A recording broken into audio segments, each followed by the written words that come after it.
The moral argument is one of the most fascinating argument, and for me, I think is the most compelling, because we exist in a universe that has do's and don'ts. It has rules of behavior. There are things we are supposed to do and things that we are not supposed to do. Every human being has this sense that we are truly and really, in reality, obligated to avoid evil and to do good. Everybody has that sense of conscience. There's this real sense within every human being that there is an ought, there is a moral imperative that comes from somewhere. And it is universal, and so if it's universal, it's not just culturally shaped, even though some morality, certainly we would acknowledge, has some cultural factors in it. But this universal ought, this universal imperative, has to point to something bigger than humanity. Morality or moral properties have a very interesting feature, and this is they are normative.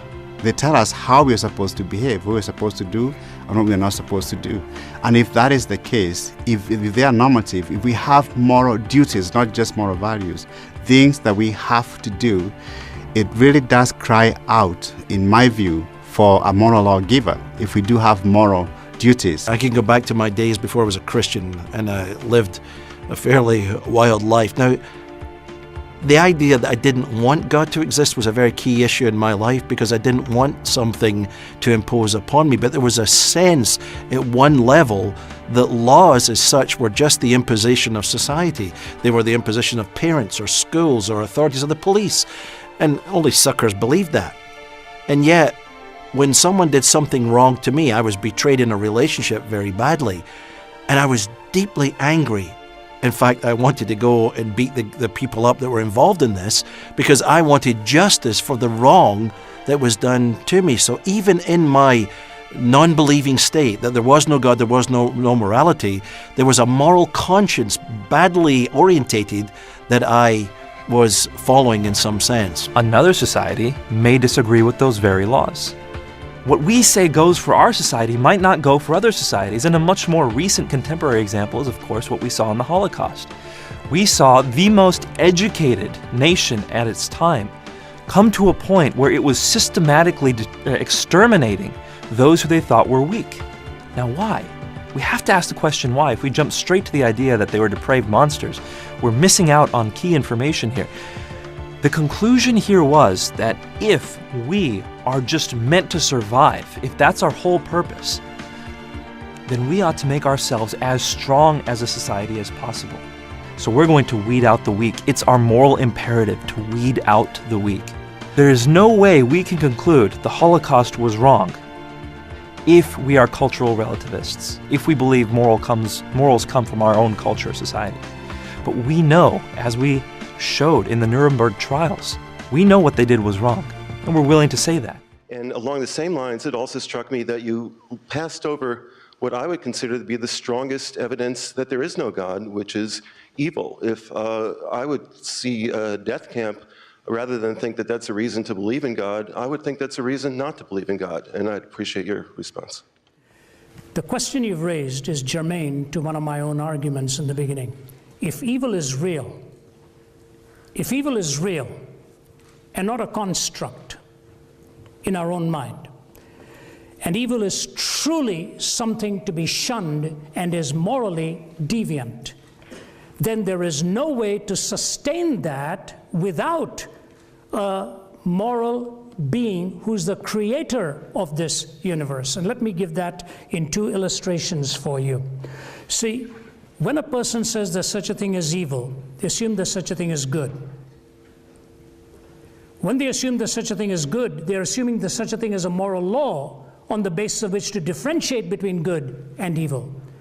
But when they assume there's such a thing as a moral law on the basis of which to differentiate between good and evil, they have to posit a moral lawgiver, but that's whom they're trying to disprove and not prove. Because if there's no moral lawgiver, there's no moral law. If there's no moral law, there's no good. If there's no good, there's no evil. What becomes really of the question? So here's what I want to say to you. Out of these 4 steps, from evil to good to the moral law to the moral lawgiver, the one that you could really quibble with and say, Ravi, why do I have to come up with a moral lawgiver in order to sustain a moral law or to go to good and go to evil? And the reason is this: whenever a question of evil is raised, it is either raised by a person or about a person. It is either raised by a person or about a person, which assumes, therefore, persons have intrinsic worth. And that is not a legitimate offspring ideationally of a non-theistic universe. How does one give essential worth to a product of time plus matter plus chance? So when you assume that there is implicit worth in personhood, you're actually assuming that the person is a created being by one of intrinsic and implicit worth. Now, if you go, for example, to the pantheistic worldview, all is God, God is all, you are part of the pantheistic worldview in the cycle of birth and rebirth. If you come, for example, to the Islamic worldview and you talk about God, God is so distant that you cannot really truly make too many propositional statements about him. The distance is so great between the sovereign God and the finite human. A person came to Jesus and he said to Jesus, is it all right to pay taxes to Caesar? I've just filed my taxes 3 days ago and I wish Jesus had answered this question differently. Because at the same time, it'd be wonderful to be both godly and rebellious, you know. But Jesus looked at him and said, do you have a coin? And the man said, yes. He said, show it to me. So Jesus took the coin and said, whose image do you see on this coin? The man said, Caesar. Jesus said, give to Caesar that which belongs to Caesar, and give to God that which belongs to God. The man ought to have had a follow-up question. The follow-up question should have been, what belongs to God? Jesus would have said to him, whose image is on you? This intrinsic worth that Jesus gives to you and me, sir, is an undeniable expression of my starting point that my questions are valuable because at core my essence is valuable. And when I see a deviation from it, I have a legitimate reason to ask that question. The problem of evil is delegitimized in a naturalistic framework. That's why Richard Dawkins, although Peter Singer here takes issue with Richard Dawkins, but Richard Dawkins' comment is fascinating. He said, I have to come to the conclusion that there is no such thing as evil. We are merely dancing to our DNA. Dawkins is being more consistent.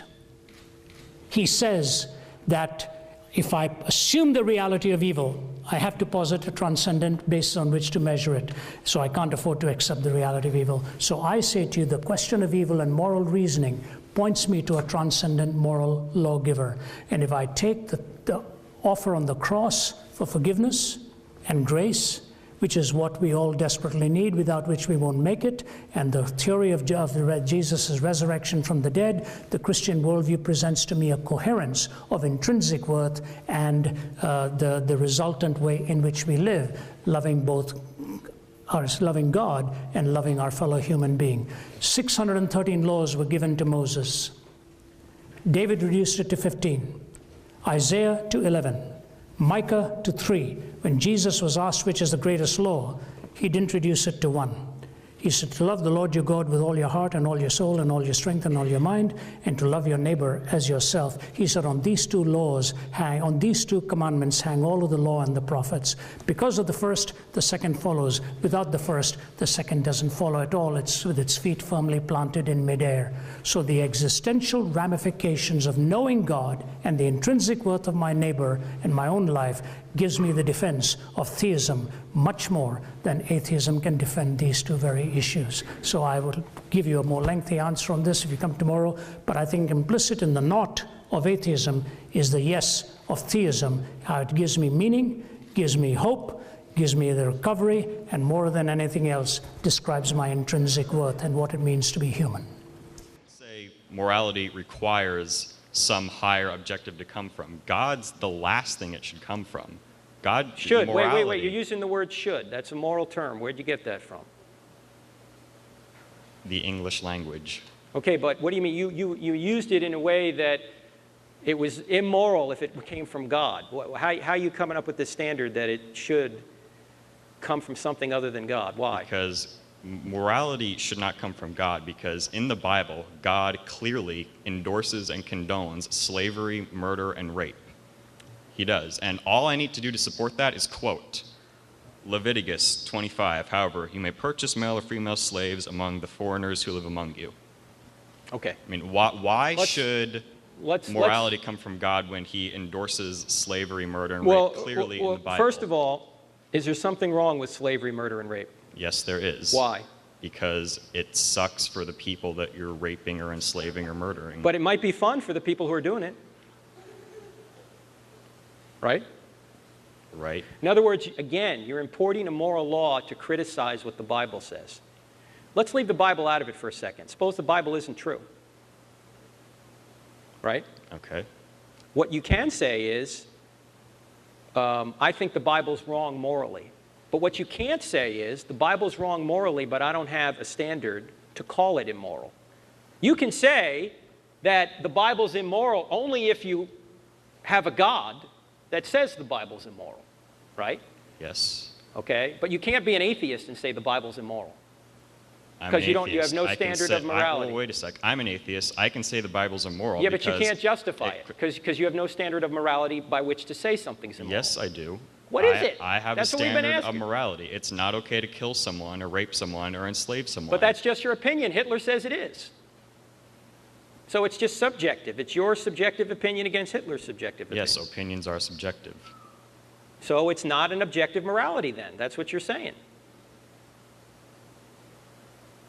Right? Morality's not objective. No, it's not. Okay, so there's nothing wrong with the Nazis. There's nothing wrong with rape, slavery. To them, there's not, but to us, there is. And it's very clear that societies that don't do that are much better off. Better off. Again, you're importing a moral law. We can go around on this. Do you guys see what we're doing here? Okay, we're going in circles. We're going in circles because you don't have a standard by which to judge anything moral or immoral if you're an atheist. The reality of the moral law. I now go back to what I said at the end of the first talk, that there were two odd things about the human race. First, that they were haunted by the idea of a sort of behaviour they ought to practice, what you might call fair play, or decency, or morality, or the law of nature. Second, that they did not, in fact, do so. Now, some of you may wonder why I call this odd. It may seem to you the most natural thing in the world. In particular, you may have thought I was rather hard on the human race. After all, you may say, what I call breaking the law of right and wrong, or of nature, only means that people are not perfect. And why on earth should I expect them to be? That would be a good answer if what I was trying to do was to fix the exact amount of blame which is due to us for not behaving as we expect others to behave. But that is not my job at all. I'm not concerned at present with blame. I'm trying to find out truth. And from that point of view, the very idea of something being imperfect, of its not being what it ought to be, has certain consequences. If you take a thing like a stone or a tree, it is what it is, and there seems no sense in saying it ought to have been otherwise. Of course, you may say a stone is the wrong shape if you want to use it for a rockery, or that a tree is a bad tree because it does not give you as much shade as you expected. But all you mean is that the stone or tree does not happen to be convenient for some purpose of your own. You are not, except as a joke, blaming them for that. You really know that given the weather and the soil, the tree could not have been any different. What we, from our point of view, call a bad tree is obeying the laws of its nature just as much as a good one. Now, have you noticed what follows? It follows that what we usually call the laws of nature, the way weather works on a tree, for example, may not really be laws in the strict sense, but only in a manner of speaking. When you say that falling stones always obey the law of gravitation, is not this much the same as saying that the law only means what stones always do? You do not really think that when a stone is let go, it suddenly remembers that it is under orders to fall to the ground. You only mean that, in fact, it does fall. In other words, you cannot be sure that there is anything over and above the facts themselves, any law about what ought to happen, as distinct from what does happen. The laws of nature, as applied to stones or trees, may only mean what nature, in fact, does. But if you turn to the law of human nature, the law of decent behavior, it is a different matter. That law certainly does not mean what human beings in fact do. For, as I said before, many of them do not obey this law at all, and none of them obey it completely. The law of gravity tells you what stones do if you drop them, but the law of human nature tells you what human beings ought to do and do not. In other words, when you are dealing with humans, something else comes in above and beyond the actual facts. You have the facts, how men do behave, and you also have something else, how they ought to behave. In the rest of the universe, there need not be anything but the facts. Electrons and molecules behave in a certain way, and certain results follow, and that may be the whole story. As a footnote, I do not think it is the whole story, as you will see later. I mean that as far as the argument has gone up to date, it may be. But men behave in a certain way, and that is not the whole story, for all the time you know that they ought to behave differently.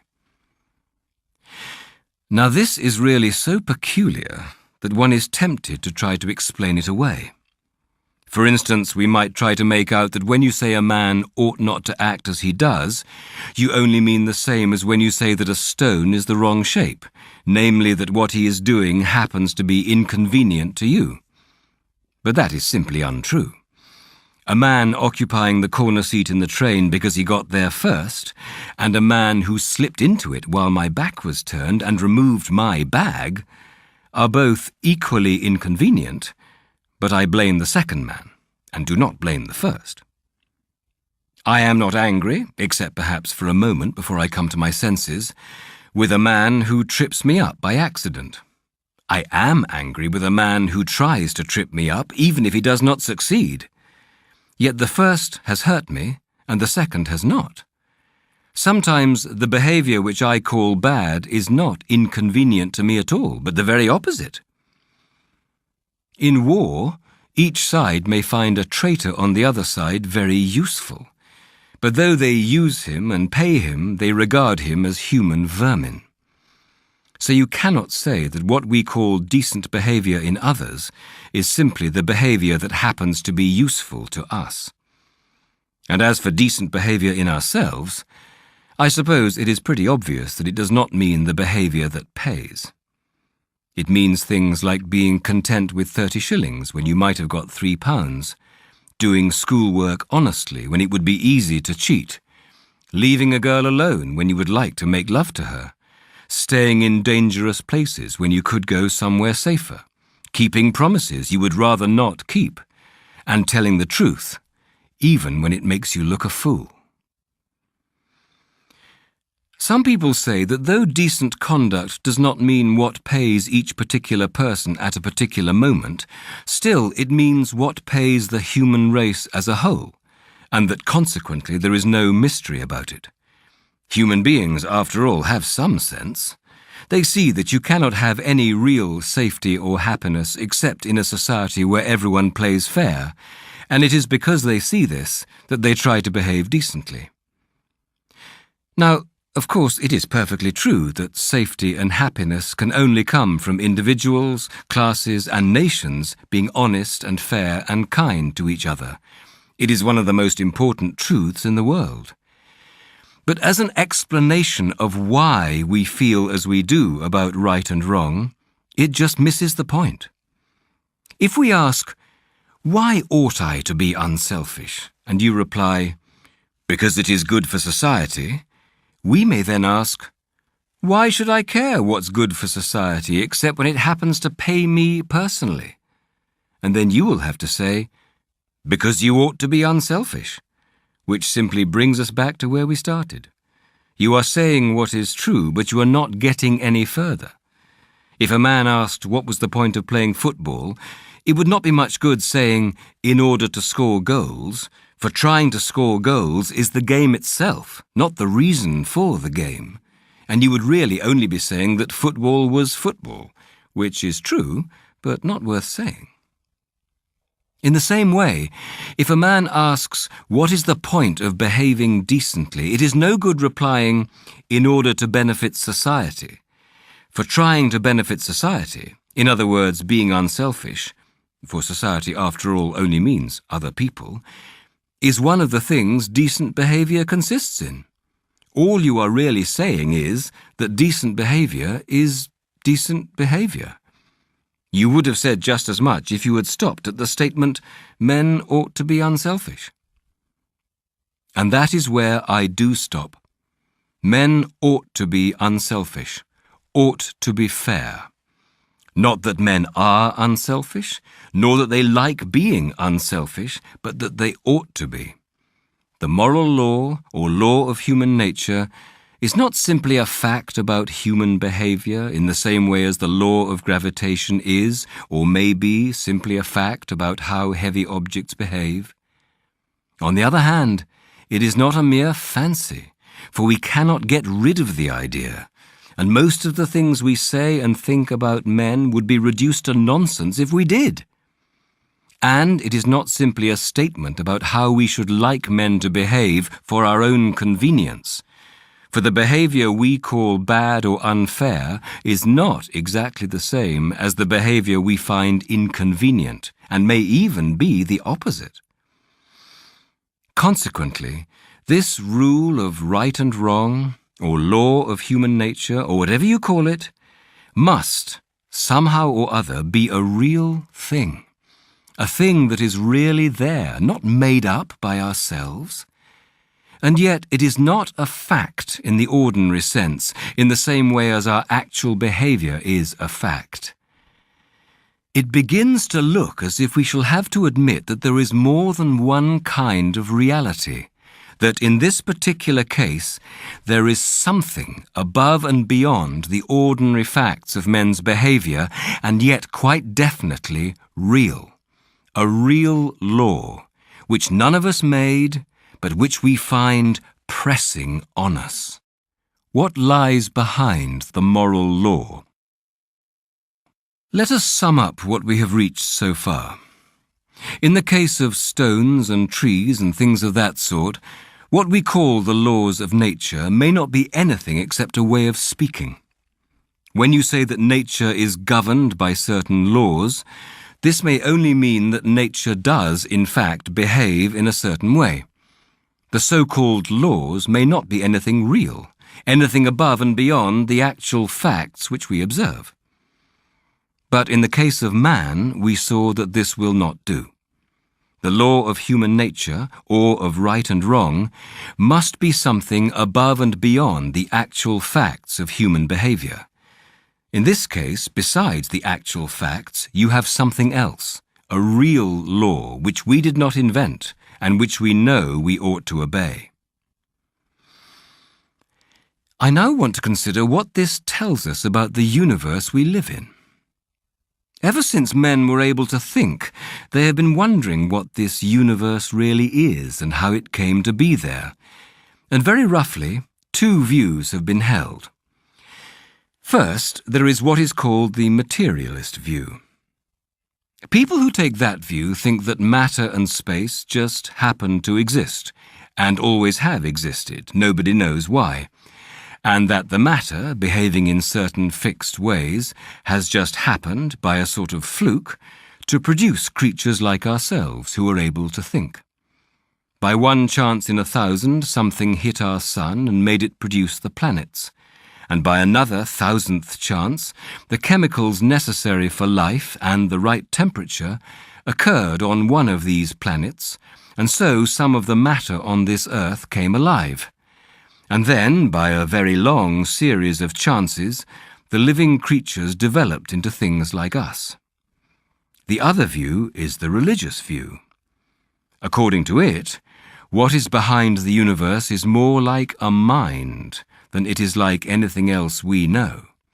That is to say, it is conscious and has purposes and prefers one thing to another. And on this view it made the universe, partly for purposes we do not know, but partly, at any rate, in order to produce creatures like itself. I mean, like itself to the extent of having minds. Please do not think that one of these views was held a long time ago and that the other has gradually taken its place. Wherever there have been thinking men, both views turn up. And note this, too. You cannot find out which view is the right one by science in the ordinary sense. Science works by experiments. It watches how things behave. Every scientific statement in the long run, however complicated it looks, really means something like, I pointed the telescope to such and such a part of the sky at 2:20 a.m. on January the 15th and saw so-and-so. Or, I put some of this stuff in a pot and heated it to such and such a temperature and it did so-and-so. Do not think I'm saying anything against science. I'm only saying what its job is. And the more scientific a man is, the more, I believe, he would agree with me that this is the job of science, and a very useful and necessary job it is too. But why anything comes to be there at all, and whether there is anything behind the things science observes, something of a different kind, this is not a scientific question. If there is something behind, then either it will have to remain altogether unknown to men, or else make itself known in some different way. The statement that there is any such thing and the statement that there is no such thing are neither of them statements that science can make. And real scientists do not usually make them. It is usually the journalists and popular novelists who have picked up a few odds and ends of half-baked science from textbooks who go in for them. After all, it is really a matter of common sense. Supposing science ever became complete, so that it knew every single thing in the whole universe, is it not plain that the questions, why is there a universe? Why does it go on as it does? Has it any meaning? Would remain just as they were. Now the position would be quite hopeless but for this. There is one thing, and only one, in the whole universe which we know more about than we could learn from external observation. That one thing is man. We do not merely observe men, we are men. In this case, we have, so to speak, inside information. We are in the know. And because of that, we know that men find themselves under a moral law, which they did not make, and cannot quite forget even when they try, and which they know they ought to obey. Notice the following point. Anyone studying man from the outside, as we study electricity or cabbages, not knowing our language and consequently not able to get any inside knowledge from us, but merely observing what we did, would never get the slightest evidence that we had this moral law. How could he? For his observations would only show what we did, and the moral law is about what we ought to do. In the same way, if there were anything above or behind the observed facts in the case of stones or the weather, we, by studying them from outside, could never hope to discover it. The position of the question, then, is like this. We want to know whether the universe simply happens to be what it is for no reason, or whether there is a power behind it that makes it what it is. Since that power, if it exists, would be not one of the observed facts, but a reality which makes them, no mere observation of the facts can find it. There is only one case in which we can know whether there is anything more, namely, our own case. And in that one case, we find there is. Or put it the other way round. If there was a controlling power outside the universe, it could not show itself to us as one of the facts inside the universe, no more than the architect of a house could actually be a wall or staircase or fireplace in that house. The only way in which we could expect it to show itself would be inside ourselves as an influence or a command, trying to get us to behave in a certain way. And that is just what we do find inside ourselves. Surely this ought to arouse our suspicions. In the only case where you can expect to get an answer, the answer turns out to be yes. And in the other cases where you do not get an answer, you see why you do not. Suppose someone asked me, when I see a man in a blue uniform going down the street, leaving little paper packets at each house, why I suppose that they contain letters. I should reply, because whenever he leaves a similar little packet for me, I find it does contain a letter. And if he then objected, but you've never seen all these letters which you think the other people are getting, I should say, of course not, and I shouldn't expect to, because they're not addressed to me. I'm explaining the packets I'm not allowed to open by the ones I am allowed to open. It is the same about this question. The only packet I am allowed to open is man. When I do, especially when I open that particular man called myself, I find that I do not exist on my own, that I am under a law, that somebody or something wants me to behave in a certain way. I do not, of course, think that if I could get inside a stone or a tree I should find exactly the same thing, just as I do not think all the other people in the street get the same letters as I do. I should expect, for instance, to find that the stone had to obey the law of gravity, that whereas the sender of the letters merely tells me to obey the law of my human nature, he compels the stone to obey the laws of its stony nature. But I should expect to find that there was, so to speak, a sender of letters in both cases, a power behind the facts, a director, a guide. Do not think I'm going faster than I really am. I am not yet within 100 miles of the God of Christian theology. All I have got to is a something which is directing the universe, and which appears in me as a law urging me to do right and making me feel responsible and uncomfortable when I do wrong. I think we have to assume it is more like a mind than it is like anything else we know, because after all, the only other thing we know is matter, and you can hardly imagine a bit of matter giving instructions. But, of course, it need not be very like a mind, still less like a person.